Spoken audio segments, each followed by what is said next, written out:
መኖር ጥሩ ነው። ብዙ መኖር ጥሩ ነው ያልኩባቸው ጊዜያቶች አሉ።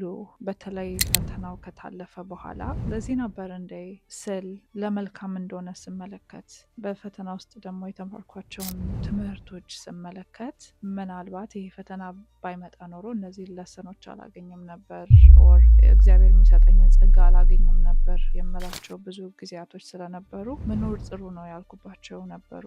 እርግጥ ነው አሁን መሄድ ይሻላል የሚባል ነገር መጥቷል እና እነሱም በእውነት መፍረድ ከባድ ነው። ምክንያቱም ያሉበት ኢንቴንሽን ከህመማቸው ተነስተው ስለሆነ የህመም ደግሞ እነሱን ካልተሆነ ፊል ማድረግ ከባድ ነው እና እኔ አይ አንደርስታንድ ብዙዎቻችንም እንደዛ ብለን ላይሆን ይችላል። ግን እኔ የተማርኩት መሄድ ይሻላል ሳይሆን መኖር ጥሩ ነው የሚለውን ተማርኩኝ። ለምን ስትኖሩ ነገሮች የመለወጥ ቻንሳቸው ሰፊ ነው። ማለት ዛሬ ሊከፋን ይችላል፣ እንደውም መከፋት ትንሽ ነገር ነው ነገሮች አንጻር። ችግሮች ሲደራረቡ መውጫ በር ስናጣ በራሳችንም ጥፋት ሆነ ባለማወቅ ብዙ መጥፎ ኔጌቲቭ የሆኑ ሀሳቦች ይመጣሉ።